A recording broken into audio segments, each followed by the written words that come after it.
We were all thinking it. Israel is trying to buy TikTok. And this is one of those rabbit holes that I had no idea how deep it was about to go until I fell in.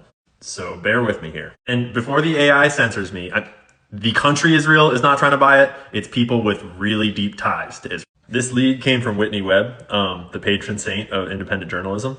And it starts here with Steve Mnuchin, who just announced that he's putting together investors to buy TikTok. But wait, Ian, Steve Mnuchin was the US Treasury Secretary. He's not Israel, right? Well, let's peel this onion back one layer at a time, starting with just the fact that he's Jewish, just par for the course. And don't worry, we're going to get all the way to Mossad here in a second. But it's important that you know that Mnuchin had a long, illustrious career at Goldman Sachs and hedge funds. He was a key member of the Trump campaign. And among his many ties to questionable people in finance, he's buddies with Michael Mnuchin, who's famous for being one of the richest and most evil scumbags in the history of the last century of finance. Michael Mnuchin revolutionized the art of stealing from the poor and getting really rich by manipulating financial markets. And in the interest of shitting on Trump and Biden when credit is due, Trump pardoned him right before he left office. So anyways, Mnuchin has long been a huge supporter of Israel. He's been talking about how it's time to invest in Israel again after October 7th. And he recently traveled to Israel with his business partner, David Friedman. David Friedman is the United States ambassador to Israel for the Trump campaign. He has a long relationship with Trump going back to 1994, where he was his lawyer representing the Trump organization. And he's not like just Jewish. He's like born to a family of rabbis and went to Hebrew Academy. You know what I mean? And they were trying to recruit the ex-head of Mossad to join their investment fund. But from what I can tell, it didn't pan out, or he got recruited to a different banking enterprise. But that's the kind of person that they want on their team. We're specifically referring to Yossi Cohen, the former director of Mossad, and a bunch of news outlets seemed to pick up on it and were reporting on it when they were just in talks and nothing was confirmed yet. And maybe it heated up too much and they decided maybe not a good look. But one venture that our buddies Mnuchin and Friedman have invested in with their fund called Liberty Strategic Capital is this company called Cyberreason. It's a US-Israeli late-stage cybersecurity startup. This is their logo.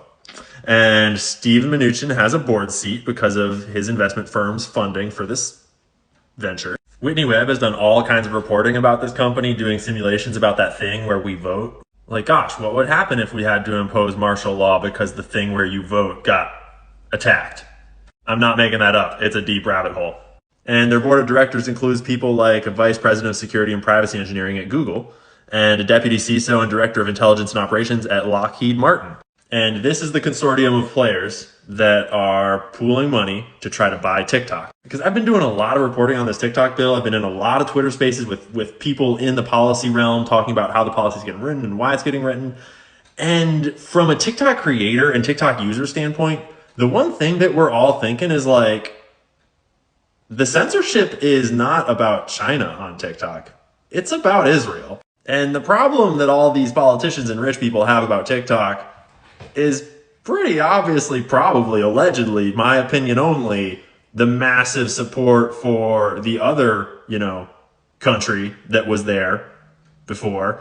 And it's just so frustrating that when you oppress people's free speech with censorship, they don't just give in and believe what you want them to believe. It's almost like they free speech more. So there's a simple solution. And just to test the whole China is trying to control what we see on TikTok theory, the other day I made a video about all of the greatest hits of what's bad about China to see if it would get censored. Like I mentioned Tiananmen Square, I hashtagged Tiananmen Square, talked about the Uyghur Muslims, just to see if China's really suppressing these hashtags like we're told, and China's really keeping everyone from seeing anti-China content, you'd think that would get censored. Yeah, this screenshot's at 33,000 views yesterday. It's at 400, 500,000 views today. Doesn't feel like China is trying to censor content or even has the power to. And as a TikTok creator who gets censored all the freaking time, I can tell you that the things you get censored about are the CIA and Israel.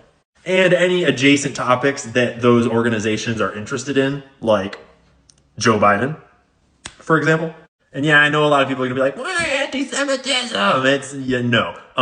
Foreign government lobbying our country with their foreign government dollars to influence our government policy, to do things that are not good for us, to send our aid money to their country to give them free healthcare while we don't have it. actively operating like, blackmail rings with a certain high profile financier that allegedly offed himself, having an unsanctioned nuclear program that they totally don't have, that's never been officially confirmed because they're not supposed to have had it, but like they got it, like after a certain president that wasn't into it suddenly had a part of his head missing. There's a lot of things going on here. And I'm not saying all conspiracy theories are true. I'm just saying, like, this is a problem.